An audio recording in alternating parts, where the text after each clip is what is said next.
All right, let me get this pulled up here so I can watch uh, comments, and then we'll be good to go. Here we go.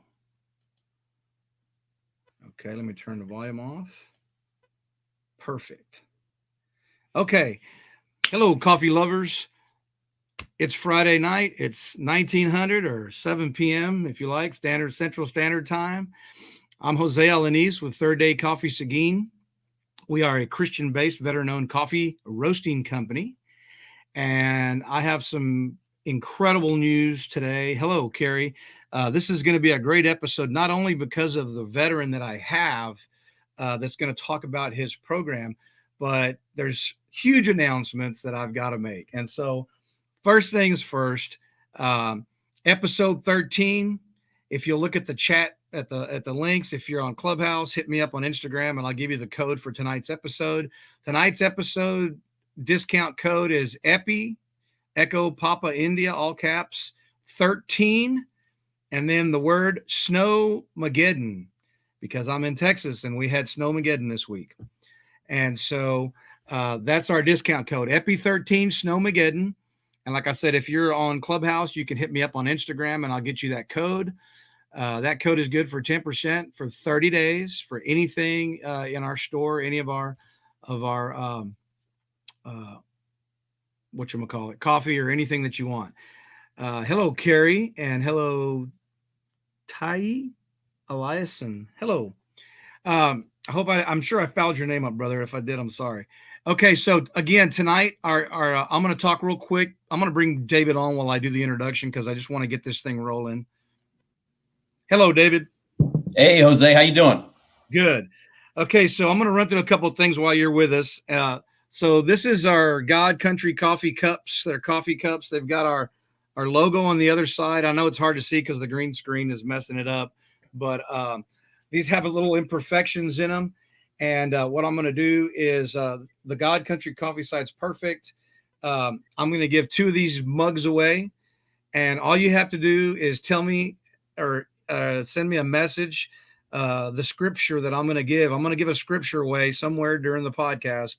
And all you have to do is send me a message with the scripture, and I'll send you 2 of these coffee cups. All right. And then I've got to, one of the other things that we're going to do is I'm going to talk about a couple of books. All these books are in the, hello, Tammy. All these books are in the comments. And so the first book is called Like the Prodigal Son, I Returned. He's a friend of mine from church. He was an Army veteran. He was also a member of the infamous Banditos motorcycle gang. And somehow he's still alive. Thanks be to God. He's got a great book. And that is in the link in the comments. The other book that I'm still reading, and I apologize because I'm a slow reader, but Donna Michaels, I had her on a couple weeks ago. Her book is called Courageously Broken. Incredible read. I can't put either of those books down. And that's also in the links. You can click on that and go straight to Amazon. The other book is called American Dream by Magda Khalifa. She's an Army veteran that lives in Florida. Wrote this book. She's a first-generation American combat veteran. And she's going to be on the show in April. And then last but not least, obviously, Unleash Your Humble Alpha by Steve Kuhn and Lane Balone. Also, both combat veterans. Lane was a Ranger, and they have this incredible book that is now a registered college course. So they're doing incredible things with that. I highly recommend if you want a great business book to get that. And of course, the other books are just incredible stories. Again, if you're on Clubhouse and you want to ask David a question once we get started here, just raise your hand. I'll bring you up. And again, my guest tonight is David Payne. He was with the 82nd Airborne. He did 2 tours in Iraq. And I've looked at your site many times, and I love that one picture. And it took some doing because it's in HTML. It took some doing to get it for the icon for the show tonight. But I was really glad I could use that picture. That's a great picture. Great job, right? And so what I'm going to do now is I'm going to let David. I want to do one more thing. here's the big announcement. I left my job today. I have worked off and on for the federal government since I was 18 years old when I joined the Navy. I got out off and on over the next, 18 years, 20 years. I worked off and on for the government, state government, federal government. And the last 10 years, I've worked for one of those 3-letter agencies here in San Antonio. Great job. I worked for a private company. They were DOD contractors. And I fixed pumps for specialized equipment. And as a going away gift, my team built me this little pump. And I know you can't see the green because it's a green screen, but I can't tell you how incredibly funny this is. That's awesome. It's indicative of what I did the 10 years that I was there. I developed a program of maintenance and we refined it. And they told me if I ever wanted to come back that this pump is broken and I'd have to fix it to go back. But it was a great day. I also got a Navy paddle. For those of you familiar with the Navy paddle that is gifted, you see a lot of, retirees that get them. And it's got my company logo on it and it's got some other stuff on it for me. And so anybody who's watching for my company, I'm just overwhelmed with emotion for the last 10 years. And so this is not about me, but I just had to really get that out. It's just incredible. And this is a huge leap of faith also. And with that, the last thing I'm going to say before we get you going is I thank God for everything that he's done. From the first time that we went to New Zealand and Australia back in 2014, where I had a first real cup of coffee, to today, which was a culmination of everything that I've learned since then. And God has put so many people in my life. He's put so many people in front of me. And my mission is just to serve him in a way that glorifies him. Our mission is pretty simple. We're going to share the word of God.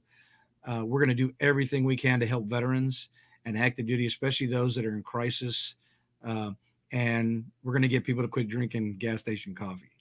And so with that, David Payne, I'm going to let you introduce yourself, brother. Tell us a little bit about yourself, where you're from, where you were raised, and what led you to join the military.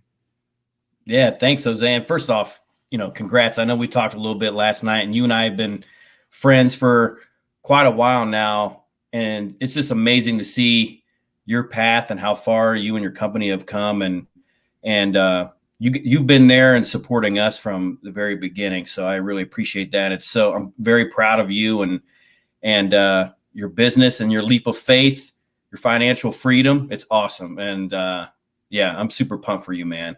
And I appreciate you having me on tonight. I'm David Payne. I'm the owner of GI Resupply. I live in Central Ohio. So all the snow that you got, Jose, that's like a normal thing for us, but we got a ton of it this year so far. But, we were hearing and praying for you guys down in Texas, because that's something that's a little out of the ordinary for you guys. And we all got hit pretty hard here recently. I joined the Army right out of high school. I was actually homesick from school on September 11th, 2001, ironically. And I personally believe that everything happens for a reason. People are put in our path and in our lives for a reason. Events happen in our lives for a reason. And there was a reason why I wasn't at school. I was at home all day. I remember my mom coming in my room and saying, we're under attack. Someone's attacking us. And I replied, well, we're probably going to go to war then. And I flipped the TV on and I watched it all day long. And then obviously throughout the week, and then as things started going on, and then, when we invaded Afghanistan, the invasion of Iraq, and I was still in high school, that pretty much set my path there. I had wanted to go to college, but after that, I was like, I may not get this opportunity again. So joined the Army right out of high school. I didn't know where my duty station was going to be. I just knew I was going in and I was going to be in the infantry. But in basic training, I got an airborne contract, excuse me, and went to airborne school, got sent to Fort Bragg in North Carolina, and did 2 tours overseas with the 82nd Airborne Division. The first time was in 2005 to 2006. It was about 5 months long. over on the Iranian border. And the second time was in 2007, the very beginning, January 2007. We got back around March of 2008. We went in for the surge into Baghdad. So we were there for about 15 months. Wouldn't change it for the world. And it's an experience that I will take with me to the day I die. There are friendships and people that I've met that I'm still friends with today, and I will be forever. And it's even amazing meeting people who I didn't serve with, but have been in the military. Like you and I can meet each other, both of us serving, and immediately we have that connection. It feels like I've known you forever. So I think that's pretty special in the veteran community, something that we have. Now owner of GI Resupply, we ship care packages to people who are overseas. So we started up after COVID hit. It was around May 2020. A lot of troops were being affected by it. We are being stuck indoors. Restaurants and things are being shut down. We can't go out. But our troops are still out there every single day. Their mission didn't stop. They're still deployed overseas. They're still serving on their military bases. A lot of organizations weren't able to support them because of COVID. And there are a lot of places, even on bases, that had to shut their doors because of COVID. So our main focus is just to fill that gap, support as much as we can. There's still a lot of people serving around the world. Even though these wars have been going on for many, many years, there's still people putting their lives on the line every single day. And unfortunately, it has almost become second nature to us. It's too normal to have these wars going on. Other things are flooding the headlines. You don't really hear about it too much anymore. And so we're just trying to bring back, that awareness of what's happening around the world and then supporting them in the process. That's, that's, I know that I was supposed to, and I haven't done it yet, but I'm going to do it. I promise you. Supposed to do a little video on what it means to get listen, when you're out to sea, or when you're, and I don't, that's all I can speak to, because I wasn't in branches, but I assume that when you're out in the field, and I know because my brother was out, Scott Riley, he was out in Djibouti. And so, he's literally out in the desert somewhere. And, on a ship, it's a little harder to get mail. And especially when you're out, for long periods of time.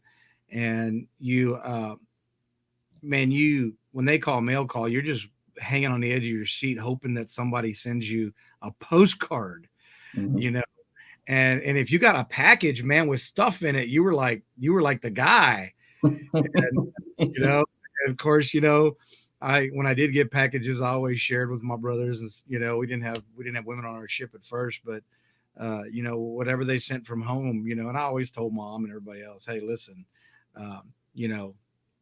I'm gonna share, so make sure you send enough. And with my brother, when I would send him stuff, we had a lady from church, Janelle Mercer. She's this incredible woman, and she would make homemade cookies. Scott liked cookies, and so she'd make them from scratch, and she would make me 5 or 6 dozen, and I would vacuum seal them twice, put them in a box, and send them to Scott. But I do know that the first couple of packages that Scott got, he got them pretty quick. But after that, especially after the pandemic and all the sequestering people here are shutting down everything, it would take him sometimes months. And so I can't imagine the rest of the guys, and so they're all sitting around, with nothing, just doing their job, whatever mundane it was, and however difficult it was, and in some cases treacherous. And so it's such a huge thing, man, to get a package from home.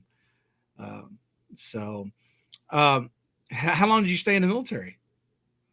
I was in active duty for around 4.5 years. I got out of the military. I was out for almost 10 months, and then got a call from a recruiter, and they were like, hey, you can come in the reserves and train people who are still deployed and help them out. I just wanted to hang on 1 second. Yeah. My mom calling me, and I'm going to use the phone. Hello? Hi. Hi, Mom. sing, but he's loud. I don't know how to turn it down. Well, ask JC. He'll tell you how to do it. Oh, well then. Hello? Hello?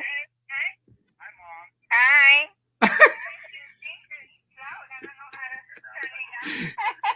There's an echo now. All right, Mom. I'll call you a little while, okay? All right. All right, I love you. Bye. Love you too. Bye. Bye. I'm so glad she called. That's awesome. It's funny because, we talk about it every week. Hey, Mom, don't forget, I have my podcast at 7, so don't call. And so today I was just messing around with her, and I was like, hey, Mom, call me at 7:15. And she actually called. So, yeah. Right on the money, too. I know, sure. Right? So anyway, I didn't mean to interrupt you. Real quick, I'm going to give away a scripture. And this scripture is going to be good for 2 of my coffee mugs. And I might even throw some samples in there. I don't know. You never know what's going to happen around here at Third Day, especially since I am rejoicing in the plan that God has for me. But if you'll remember this scripture and send me a message, I don't care how you send it on Instagram or Facebook or put it in the comments, and I'll see it. But I'll send you 2 of these cups. And I will tell you the correction on the website. I'll send you some documentation that has our website on it that's corrected. But and it's going to be Esau, Genesis 27:11. All right. So I'm sorry for interrupting you. I'm glad that Mom called. And let's just pick up where we were. I'm sorry. Yeah, you have to interrupt me for Mom. If not, then you get yourself in trouble for that one. So you have to do that every time. But no, going back, I did 4.5 years active with the 82nd. I got out for 10 months. I was doing the college thing. The reserves called me, a recruiter. They sold me. They were like, hey, if you come back in, basically I was going to go into a unit that trained people who were going on deployment. So all some of the younger folks that were coming up and maybe going on their first deployment and all that, we would help them train, whether that be, grenade launchers, zeroing their weapon, qualifying their weapon, mount training, things like that. So that's what I did for about 4 years after active duty in the reserves.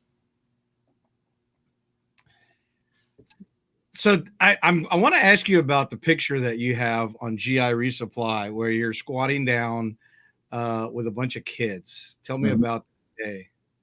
Yeah, I remember that day very vividly. So we went into an area of Baghdad. Not a whole lot of people had been down there, or there hadn't been a whole lot of U.S. troops presence around there. So we went in there. There were kids everywhere.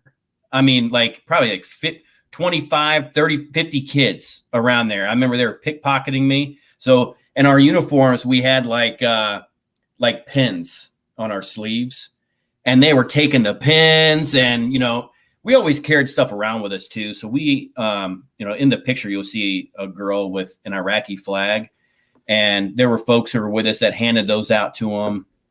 We always had candy and soccer balls and all that stuff. I'll have to show you a picture. I need to see if I can find it, but it was basically like a picture behind us of kids all the way down a road following us. And it was such an awesome feeling. I remember at that time I was carrying a radio on my back. The thing was so heavy. So just being able to take a break, take a knee with the kids was a good time. But we were always out there trying to be a positive influence for the kids. I mean, some of the areas that they lived in, it's, whether that be, just their housing or running water, or the streets, filled with trash and water and things. Sometimes their living conditions were not great, and we just tried to raise their spirits as much as we could. We always had soccer balls and candy and threw them food and stuff like that. So it was always fun to interact with them.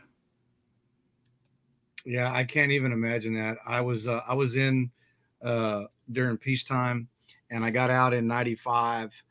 And when 9/11 hit, I was probably 400 pounds. And so I wasn't going anywhere but to McDonald's for lunch. And so you know, it's not that I don't ever say that I missed doing that, because I don't think anybody ever joins up to go to combat or to go into an area where the unknown, you know, people are going to shoot at you, try to take your life and stuff like that. Nobody ever wants that. Nobody definitely, I mean, we all sign up, right, with the knowledge that there's a possibility that we might die while we're on active duty. We all understand that going in. But nobody really joins. I don't join like, hey, I'm going to join the military so I can die. That's Right. not it. And, you know, you want to serve your country. And of course, in this particular case, you know, we were attacked, and that spawned this just huge. I have a friend of mine who was, he right out of high school went to the Marines, and then later on he got out, never went to combat. And then he went back in the Army, and he got detached to a Marine unit and went to combat, heavy combat in Afghanistan, 2010. And he said, he posted something one time that said, I wish every day was September 12th.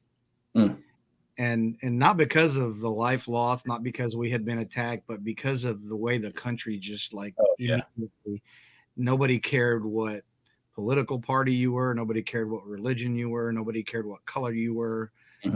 We were one country, and we were under attack. Yeah. And I remember that vividly. And so it's just incredible. Let's talk. I'm trying to flash up messages here as they're coming up. And I'm going to flash this one up, and I'm going to let you address this and talk about your mission a little more. Yeah. And so how did you get the company started? I mean, aside from the fact that you understood personally firsthand what it was like to get a package while you're deployed, but how did you get from there to GI Resupply? You know, it was, if I could go back and do it again, there'd probably be a little bit more planning involved.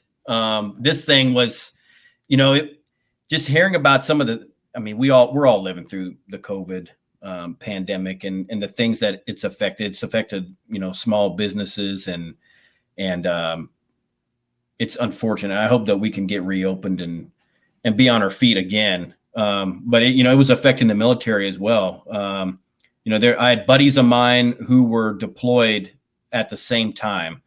And they were stuck in limbo for a while because they didn't know where we're going to move people because of COVID. They were supposed to go do a mission. It got put on hold, and then they were kind of sitting there. And, there was word that, some people, support for the military, resource for the military had to shut down because of COVID.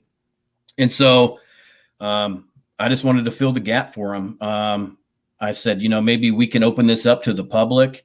A lot of people want to support our troops, just like you said, that 9/12 mentality. And we got warm welcomes when we were coming home.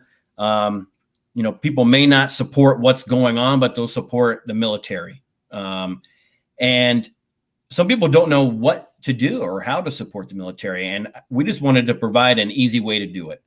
There's no waiting in line. You don't have to leave your home because of the pandemic. That's just people who want to support the military. Now, if we even think of our military spouses who are at home, they have a special place in my heart because of all the things that they have to do while they're home, while their loved ones are gone. They're taking care of the kids. They're taking the kids to school. They're paying the bills. They're going to the grocery store. Things with the house, they're taking care of that. If something breaks down, they're helping with that. It's just so much to do. And then on top of all that, their loved one is deployed and they're worried sick about them. And just to give them a little bit of time back in their day, we wanted to just provide an easy way for them as well. They can support their loved ones, but they can also get, an hour or two back in their day for themselves. And you're exactly right about receiving mail and care pack. That was the best feeling. Coming back from a patrol or a mission, you've been out for a couple of days while you're deployed, and you come back and you've got mail sitting on your bed, was the best feeling in the world. Even if it's great hearing from your family and your friends and your loved ones, but then you'd also get mail from people that you didn't know. And just hearing, like, sometimes we get letters from kids at school, and their classroom would write us letters and we'd read them and then correspond with them back. That's so awesome. You know what I mean? And it's given them an opportunity to correspond with people who are deployed, and then we can talk with them. We're just trying to continue that feeling. It's little gestures like that mean so much for people who, you know, are in the middle of nowhere with not a whole lot of resources. And, you know, the majority of our care packages, you know, some of them have gone to people that they've known, but I would say 95% of the care packages that we have sent are from people who don't know anybody deployed. They just want to help. They just want to contribute. And that's that spirit that we want to continue to grow. We want to build those relationships with people. So all the care packages that we send out, the person who purchased that care package will have their name and address if they wish for it to be in there so that, you know, the soldier, sailor, airman, Marine, whoever it goes to, they can correspond back with the person who purchased that care package for them and build that relationship. Because, you know, we could all learn something from each other. And there's so many people in the world that we can get to know. And this is just one special way to do it. Man, I tell you what, it's such and I'm going to shout out to the comeback coach, man, Richard Kaufman. I don't know if you know Richard Kaufman, Yeah. David. Have you seen his show yet? I've not been on it. I have heard it though. He's a legend. He is a legend. You need to link up with him and get on his show, because he's got a huge base that he gets his podcasts out to, way bigger than mine is. And I just think this is such because, you know, there's a lot of things. We have another guy in one of the groups that does these things called combat boxes, and they're awesome. Mm-hmm. And you get all cool stuff, but, you know, anybody can, you know, get one of those things. I can get a subscription, and I'm not, you know, but yours is very specific. Your box is not, you know, it's going to troops that are not at home. Yeah. And they're away from home, and they're in different places. And so, you know, that's huge. And like you said, you know, it doesn't matter what the situation is. You know, you come back to your rack or your bunk or your tent, or, you know, in some cases your shipping container home. Yeah. You know, and there's something there from home or from, I know Scott, my brother, when he was deployed, I would ask him, what do you need? He says, well, you know, we have everything we need, but, you know, can you see some, like, you know, snacks and some cookies and things that they really couldn't get over there. Yeah. You know, there wasn't a gedunk machine. Let me define that word gedunk for those who don't know it. I think it's a Navy term, but it may be a military term. But gedunk is junk food, and it could come in the form of a a package of crackers or a candy bar or whatever. And so there's no gedunk machines in forward areas, and so you know, you get chow, and then you get care packages, and that's usually where the good stuff comes rolling in. And so I can't tell you how incredible that mission is, because people overlook that all the time. People always want to help, but they don't quite understand how. Man, I really want to do something, but I mean, what can I do? Mm-hmm. Well, it's pretty simple. You can log on to GI Resupply. You can get a subscription and tell David to send a care package to a different troop somewhere in the world deployed every month. You know, and so I also want to note that in the chat log in the very front, if you go to the comments, I've got David's his Facebook page is in here. I have his Instagram in here, and then his website is trailing across the bottom of the screen as we're doing this, giresupply.com. And so I'm going to talk to you now about something that I know that we have talked about, because it's kind of how we got linked up in the first place. And it's the very first thing that's written right above my head. And you and I are the same maker. And so we believe the same thing. And I want to talk to you a little bit about God. And so I want to know, at what point in your life did you understand that you had a relationship, or that you needed a relationship with Christ? I mean, when did that happen? Yeah, good question, man. And it's something that I think about a lot. So when I was younger, I would go to church with my grandma. Almost every Sunday I was involved. You know, I'd pass out the communion plate. when I got out of the military, I would, read from the Bible in front of the congregation, etc. But one thing I learned was that I was not doing it right. So I thought that I was a Christian and a believer and a follower of Christ. But I was faking the funk. And I learned that, I've been sober now for about 7 years and some change. And it wasn't until after that time when I got sober and that I found God the right way. So before I would go to church, I'd think I was doing everything right. I wasn't living a life of faith, though. Every time I prayed, it was normally for things that I needed or I wanted. And, God, please give me an A on this test, or please let me get that raise at work, or please, whatever else I would pray for. It was all about me. And then as soon as I got it, I was like, all right, thanks. And then I would act like I had something to do with that. And I would go on with my life and forget about God until I needed something else again. And I would come back. After I got sober and I was brought into recovery is when I found God the right way. And it changed the whole way that I live my life now. When I wake up in the morning, I hit the floor and I pray. Before I go to bed at night, I hit the floor and I pray. I pray for other people. I pray for, how can I be of service to other people? That's what's important to me now. And that's what I try to do now. That's one thing that we're trying to do with GI Resupply. That's something else that, there's other things that I want to do in life as well. I have a son who's autistic. I think next path in my life is doing something for the autistic community. People in recovery, a buddy of mine who actually brought me into recovery.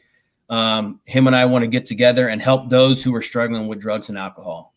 I think just being of service to others really makes life that much more enjoyable. And I would say it was, military was definitely when I think I got the closest to Christ was during that time. I would always carry a Bible, one of those small Bibles that they would issue us in the military. I always had it over my heart in my uniform everywhere I went. Always carried it. But it was definitely during that time when God led me to recovery and recovery led me back to God. And I truly believe that, because I am not the person I am today spiritually without getting sober. Man, I'm going to ask you a question on that, because it's something that is so when I first came to Christ, when I first surrendered my life, I realized that I'd spent my whole life in church, but not in Christ. Right. When I finally came to that point that I fully surrendered. And I love it the way my mentor told me. He said, you have to come to a point in your life where you realize that on your own, in your own flesh, trying to do things the way you want to do them, there is zero hope. Mm-hmm. And the only hope you have is to give up everything that you are for all that he is. Mm-hmm. And when I realized that, everything changed like overnight, bam.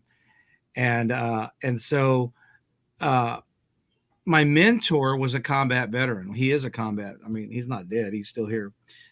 He moved out of the area, so I don't see him that much anymore. But his name is William Davis, and he was in the 82nd Airborne. And no way. Yeah. And he came back and he kind of fought God's will for a while. Then he surrendered his life to preach, which is what God, I think, had intended for him all along. And all kinds of beautiful things happened after that. But he was always talking about how so many guys come back. And I guess where I'm going with this is that you're talking about your drinking. Mm-hmm.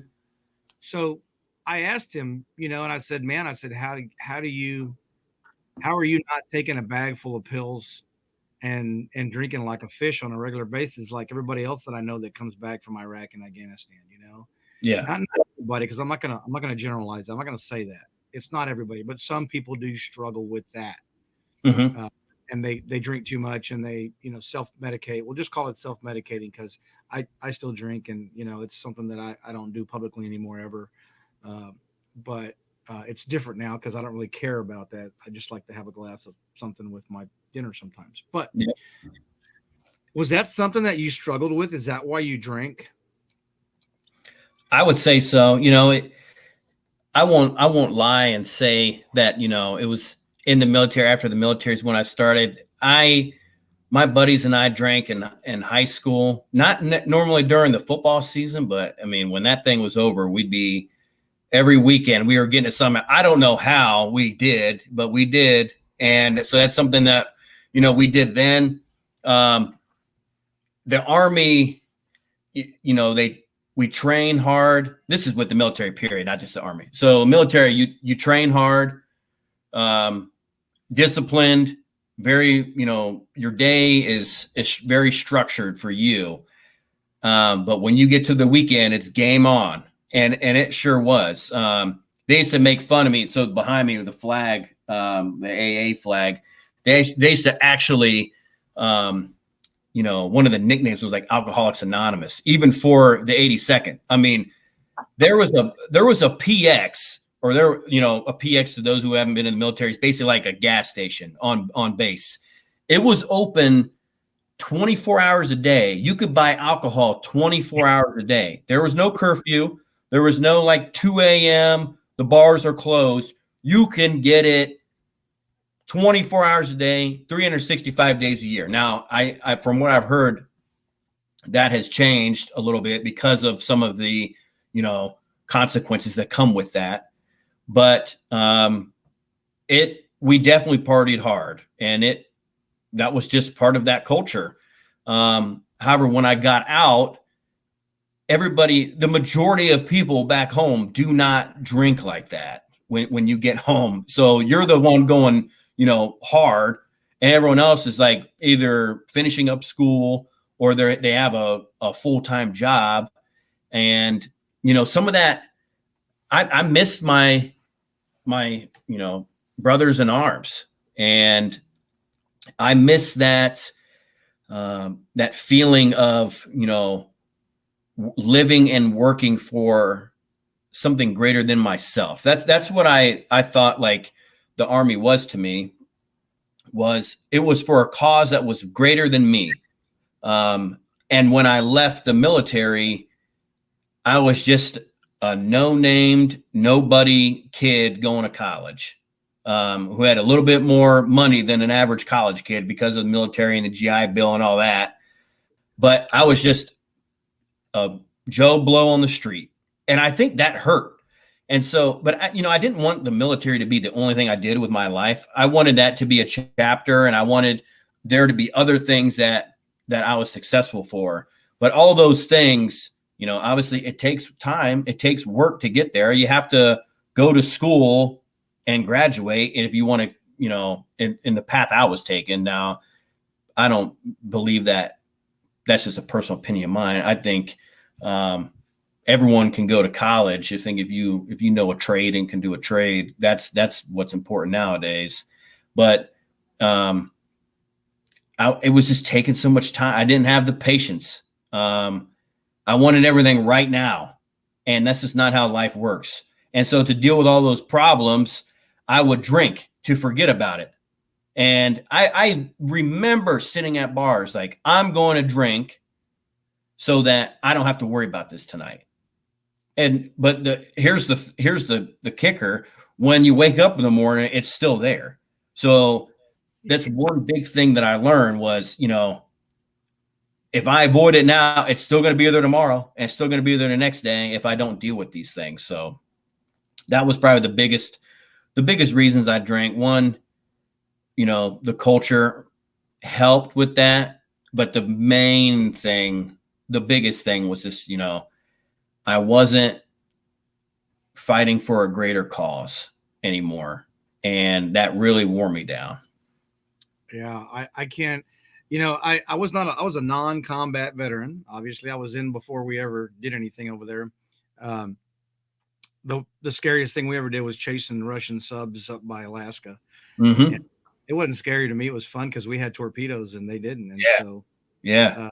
they did, but they just weren't as good as ours. And we had depth charges and we had all kinds of good stuff. And anyway, we played this huge cat and mouse game all the time. Mm-hmm. We were always chasing them and they were always chasing us. And it was kind of a respect thing, Yeah. And so, but, so I didn't come out of that culture where you're wound up tight all the time. Mm-hmm. But Donna's book, I'm reading Donna's book. And in her book, she talks about that. She worked with the SEAL teams down in Panama, and those dudes get wound up so hard. They go out on mission to come back, and they would just unload. Yeah. And she talks about them making a swimming pool out of the back of a truck, and there's a picture in the book, and I'm looking at it, and it's funny because it was taken, in probably the same time I was in the service a long time ago, but that doesn't ever change. It seems like, because the pictures I've seen of my dad when he was overseas, and stuff like that, it seems like our culture is very similar. It never really changes in the military. It's just like you said, you work hard, you get wound up all week. And then I mean, a lot of the guys used to hate this, especially when we would go to like Puerto Rico and anywhere like that. When the Navy would show up, man, the Army and the Air Force, everybody would hate us because if we've been out to sea for like 90 days, we got a pocket full of money. Right. And we go into town and try to, drink through every bottle that they have. And it was just a common thing, and my uncle, who passed away this last year, he was on the very first nuclear. God, I sound like George Bush now. Sorry. Yeah. But he was on the first nuke sub called the Nautilus. Wow.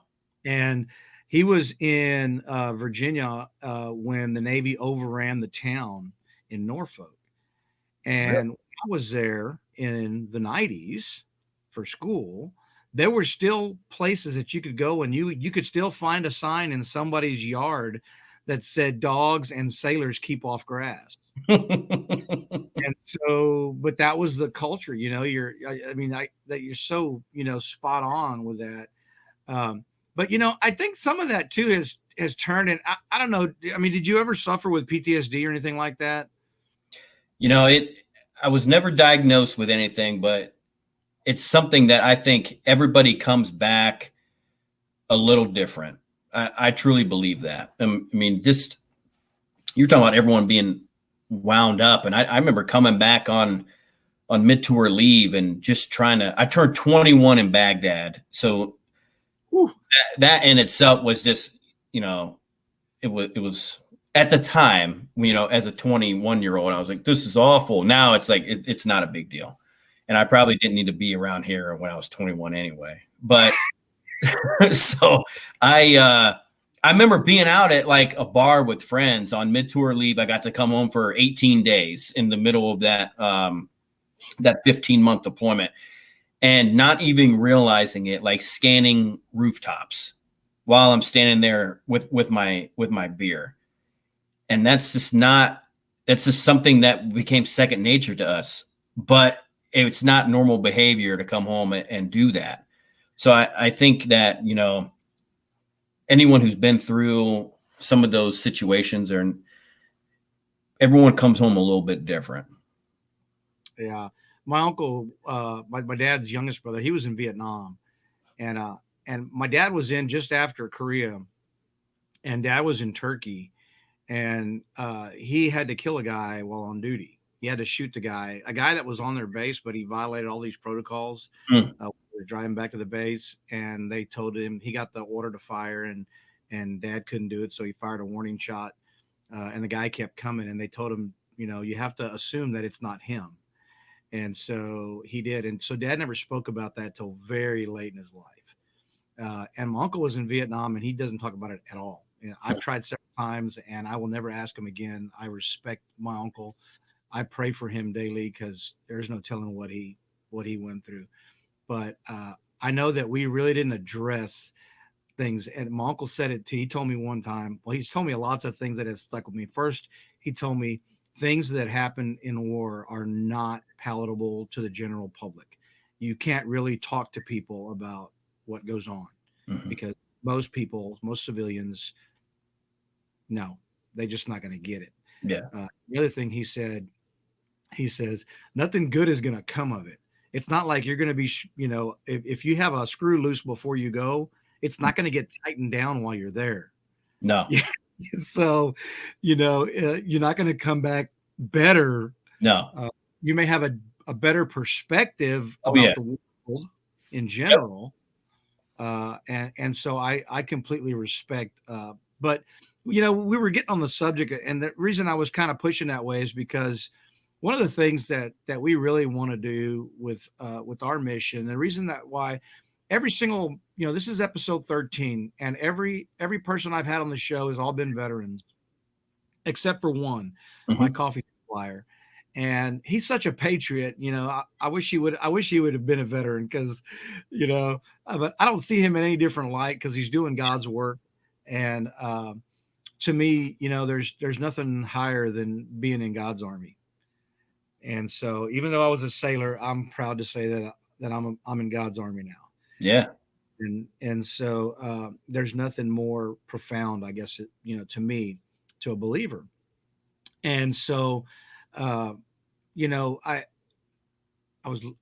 can't believe I just lost my train of thought, man. I just went out the window, like just completely. Man, that's terrible. That's the first time in 13 episodes. But anyway, so all the guys that I brought on the show have all been, military or veterans, and everybody's got a different perspective, but I think we're all out to do the same thing. And we're out to address, pain points and issues that we see. Yours is really incredibly unique, because who does that? Families send care packages because we have a loved one that's deployed. Mm-hmm. But I don't know of another entity like yours that is doing exactly what you're doing. And I know Carrie has also contributed to your, and the fact that you're not just narrowing your scope. In fact, earlier when you were talking about your son, and I know this, I never would have mentioned it till she did, but Carrie has an autistic son as well. Yeah. So I don't know if y'all knew that about each other. I did not. I did. Well, there you go. So I don't know what, and she's coming out with a new coffee here really soon. Yes, she is. Her girl coffee. I love the logo. I'm excited about trying her coffee. And yes, I'm a coffee company. And yes, I totally enjoy other coffees. So on point, here's where my train of thought was going, is that we really try to do something bigger than us. And for me, obviously getting the word of God out is always at the forefront of my mission. Secondly, it's always to try to address the crisis that our veterans are in. And you're obviously very well adjusted. And I'm going to take a long way out on a limb, but a lot of that is God, right? God grounds you. My mentor, Will, extremely grounded, but I asked him, because he's told me some horrible, horrible stories, just things that are beyond, like, bullets that would come into his turret and swing around a couple of times and then swing out and not scratch him. RPGs that would come at him and then just veer off, and stuff like that. And so, that's God. That's not us. That's not anything that a human can do. And I know that he wants to do a mission. Part of some of the things that he wants to do is a thing where he lets veterans know that there is an alternative to, alcohol. There's an alternative to self-medicating. There's an alternative to, listen, I know the VA is overwhelmed. I know they got more veterans than they do people. And I'm not going to bash them, but, they've done a pretty poor job with mental health. They're getting better at it. They're trying really hard, and I commend them for that. But let's, the point is that, they've not been on their A game. And so I just want people to know that there's another resource that they can use, and it's inexhaustible resource. and it's God. And he can, you know, I asked Will one time, I said, man, how can you even process all that stuff and be normal? And he says, it's easy. I don't carry that burden. God does. Yeah. You know, and so, yeah, I mean, you can't argue with that. And so it's definitely something that, you know, and I don't know where our relationship's going to go, man. Who knows what we're going to do? I know we're going to do something.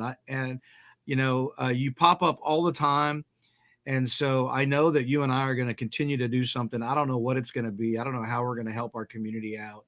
Um, Underneath my picture today, you can see a website. That's actually a website. You can go to veteransnetwork.club, and it's just like .com, but it's .club, and it's for iPhone. This is for anything. Anybody can click on that link, and you can go to the website. And the Veterans Network, I don't know if y'all might have seen it on CBS Nightly News last week, but there was a group of veterans that came from Virginia. And this lady, I think she's a Marine Corps combat veteran. And she started this thing called No Pause Left Behind.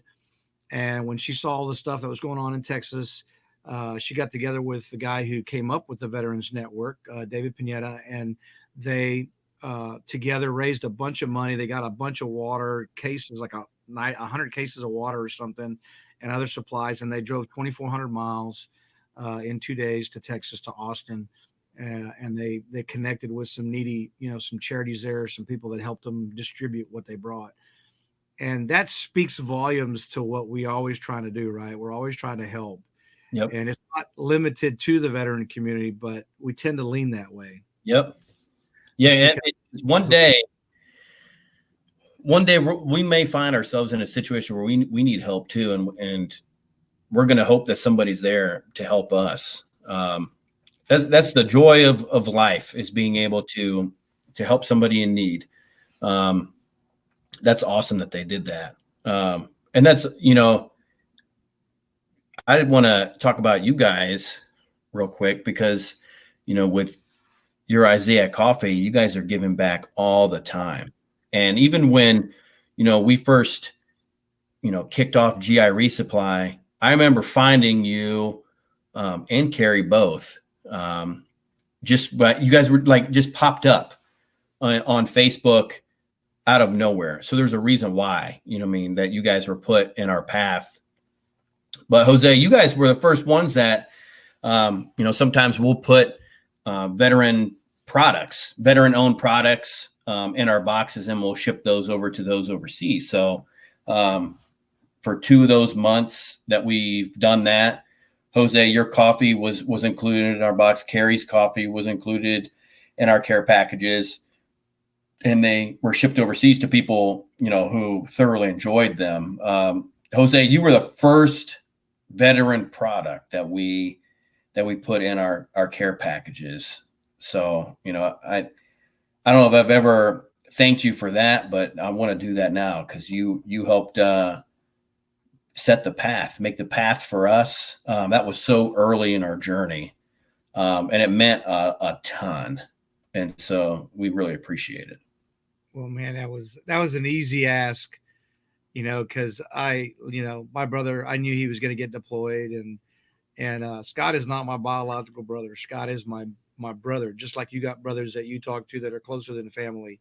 Yep. Scott and John Grantham, those guys, I talk to them, you know, all the time. In fact, I'm going to visit them in March, and we're going to do our live on March 19th from John's backyard. So that's going to be interesting. But I haven't seen those guys since the late 90s.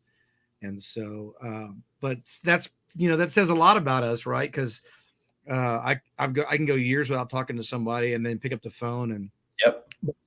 But Scott stayed in the reserves, and he always, you know, he knew I was struggling with my weight. I have since I got out, and he always made me feel like I was still part of the mission, no matter what he was doing. I mean, I've got pictures that I'll never share with anybody because, you know, they were from Scott to me, and, you know, they're pictures that, you know, he trusted me. And of course, I mean, nobody will ever see them, but it was part of, you know, him reaching out like, hey brother, you're still with me. We're still doing this together. And that's important for, I think, all veterans to understand, even all active duty, everybody who's deployed, is you're not ever alone. No. I don't care if you're in the middle of a, sand dune in some godforsaken place, or in the middle of the ocean somewhere, or in the mountains somewhere, or even on a base somewhere where you don't know anybody. Mhm. As part of the 3%ers, the 3%, the military community, whether, past, present, uh, whatever, there's always somebody there. And I think that's so important. I always quote Joshua 1:9 because it's my favorite verse. Actually, today, my coworker Mitch Bass, when he signed my going away card, I don't even know where I put it now. It's somewhere around here. He signed it with Deuteronomy 31 and 1, I think, or 31:11. But it's basically the same thing.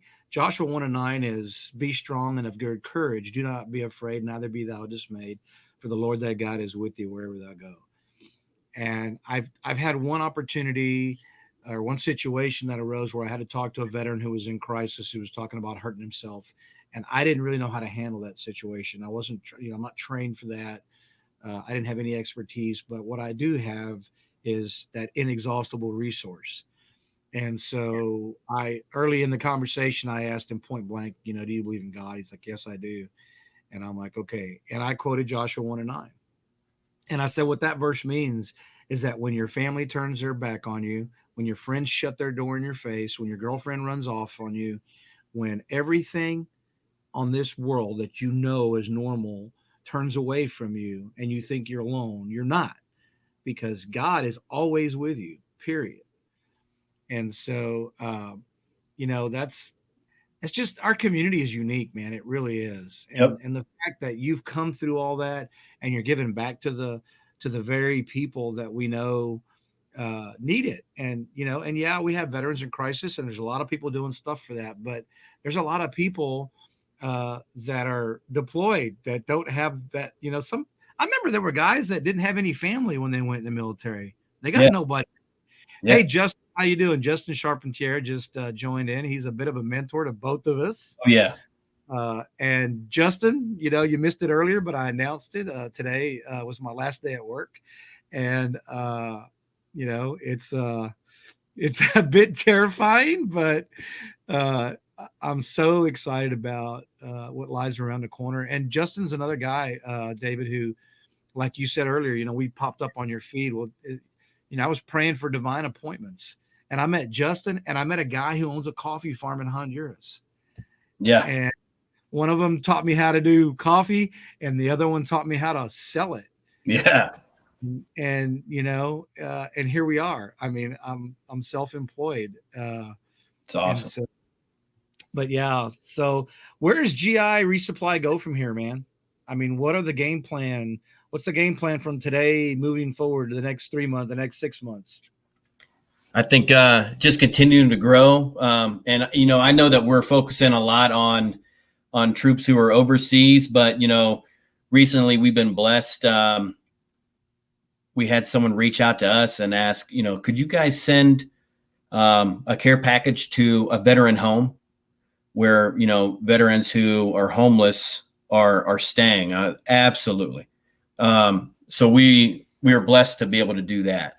And so I'd like to see maybe us expand out to continue to do things like that, not only for people who are serving abroad or stationed here within the U.S., but also those who are out of the military, and a care package would lift their spirits as well. I mean, we hear about veterans, the veteran community. There's a lot of us who are going through difficult times as well. Any way that we could support them, I would love to do that. So I'd like to see that maybe be our next step. Man, that's an incredible move to make, because I didn't realize until recently how much of a problem we have with homeless veterans. Oh yeah. It's incredible. Hanging around Clubhouse quite a bit, and you hear these people, well, I was on the street for a year. I was like, what? Right. And I mean, there was a lady the other day, and she's like, I mean, I didn't understand it. How could I go from, E6, E7, combat veteran, come back, everything's good, I'm well adjusted, and end up on the street. Yeah. And so that's definitely an incredible direction to go. We work with several people. We work with Combat Marine Outdoors. They're a 503c that takes our wounded veterans, people that come back, whether they're physical wounds or emotional wounds, they take them hunting and fishing all the way around the world. And so, yeah, and it's incredible. And so that, they raise money and they pay for these trips for these guys, and they deserve it. Our Yes. community deserve it. Our veterans deserve stuff like that, and I've got some really good friends that I've met over the years working with our wounded troops that come back. And, I met this guy, Tom. He was at Fort Sam. He had pretty much just come off the battlefield. Still didn't have a prosthetic for his leg yet. He had it one of those halos. His other leg was a halo. With the pins, and then his hand was almost completely gone. He had shrapnel. He had, I don't know how many surgeries to remove all the little pieces of metal and stuff like that. And he and I are still friends. Really, I can call on him anytime I want and talk. He's just a good guy. And I remember him being here at the house one day, and he took his prosthetic leg off, and we poured a margarita in it and drank, and he calls it shooting the boot. And, and then he was somewhere in San Diego or somewhere in LA, and somebody broke into his truck and stole his prosthetic because he had different attachments for his leg. No. And so what are you gonna do with a stolen prosthetic leg? Some people threw it in the dumpster because he didn't know what to do. And anyway, but Tom's just, he's those kind of people that I would do anything for. And he and I are friends because we met that way. And I was like, what do you want to do? I want to go fishing. All right, let's go. And so we set it up, and we found a boat captain, and there's a lot of community like that needs help, but then there's so many more that you don't. Yeah. And how many guys that are homeless have those kinds of needs too? How many amputees have we got out there? How many people that have other physical needs that are on the street? That's definitely an incredible, path to go down. And well, listen, brother, we're hitting about an hour here. I had a lot of people on Clubhouse. I hope people will look up GI Resupply. Again, this is not a something for you or whatever. It can be for one of your loved ones, but David sends care packages to people all over the place, and they don't have to be family. Yep. And so subscriptions is a way that you can help David. The more subscriptions, the more he can do downrange. And downrange is another term in the military used for folks that are, in forward areas. And if you don't understand that, look it up. But people who are deployed, people who are on cruises, people who are on bases that are overseas, out of the country, anywhere. And I love what you're doing, man. And I will always, all you have to do is send me a message, man, and I'll send you a bunch of coffee. And if you want to do something really big, my guy that I get my coffee from just told me that if we get a project going, that he would be happy to donate a bag of coffee. A bag of coffee is 150 pounds. Wow. And so we can come up with something, maybe mix it between the packages and the homeless homes or whatever like that. Man, let's get together and do something. Let's do it. Sounds like you and Carrie might be doing something soon too. Who knows, something with her coffee company and autism. And I just, thank you for your time, man. Thank you for what you're doing, brother, for our active community, and I don't know about you, but I know me personally, if somebody sends me something, I'm going to be very grateful just because I'm grateful for, when people say, hey, thank you for your service. I'm like, yeah, thank you for supporting us. No doubt. No doubt. They don't know what that means. It's the little things in life that means so much. Yeah. And so, but I also know that when a veteran my friend that was a double amputee, that dude messed me up one year because I always felt like my service wasn't the same as his. He goes, "What's different? We both signed up. We both went to the service. Neither one of us went there to get hurt, and I got hurt. You know, I got orders here and you didn't. So Yeah. what's the difference in that?" And I thought, "Well, it's just different." He goes, "No, it's not." Yeah. He messed me up one year because he called me on Veterans Day to tell me Happy Veterans Day. Wow. I lost it. I couldn't even talk. And I was like, "Man, who are you to call me?" But you know, when a veteran does it, it's got a lot more weight. And I don't know why. And I'm not trying to discredit anybody. Like I said, I'm very grateful for anybody who reaches out to veterans, but it's special when it's another veteran. Yeah. Because they know that you have an idea of what they've gone through or what they're going through. I think that's big for our generation too. If we see those who served in Vietnam and some of those conflicts where they weren't welcomed home like we were, I think it's extremely important. Even if you didn't serve, I mean, if we see anybody who served in, you know, the Vietnam War, to thank them, because that may be the first time they've ever been thanked for their service. So it's just something to think about, especially around those days, around, you know, Veterans Day and elsewhere. Especially, and for those of you listening who didn't know that or don't understand that, one of the biggest things that you can do for a Vietnam veteran is welcome them home. Mm-hmm. That's a big thing. Walk up to them, shake their hand, and say, "Welcome home. Thank you for your service." Because they didn't get that. My uncle got spit on when he came home. They told him to dress in civvies. It didn't matter. They still spit on him. Yeah. And so it was just a terrible time. But again, thank you so much. I'm going to do whatever we can, man, to continue to, to bring people aware of what you're doing, because I think it's an incredible mission. Thank you. You know, from a veteran to those that are serving. And to me, that's the ultimate give back. You know, you did your time, you walked away, and now you're giving back. That's it, man. That's what it's all about. It's what life's all about. Any little small gesture we can do to brighten someone's day, that's why we're here. Absolutely, brother. And everybody who's watched, Oscar, Jenny, Justin, everybody, Carrie, we've got this other, so Ty Ellis and Eliason said, I want to show his real quick before we end, but he said, "Thank you both for your service. I am able to be on my mission to stop veteran first responder activity, remember suicide, protect our freedom, and keep us safe. God bless you both." God bless you, brother. Thank you for tuning in.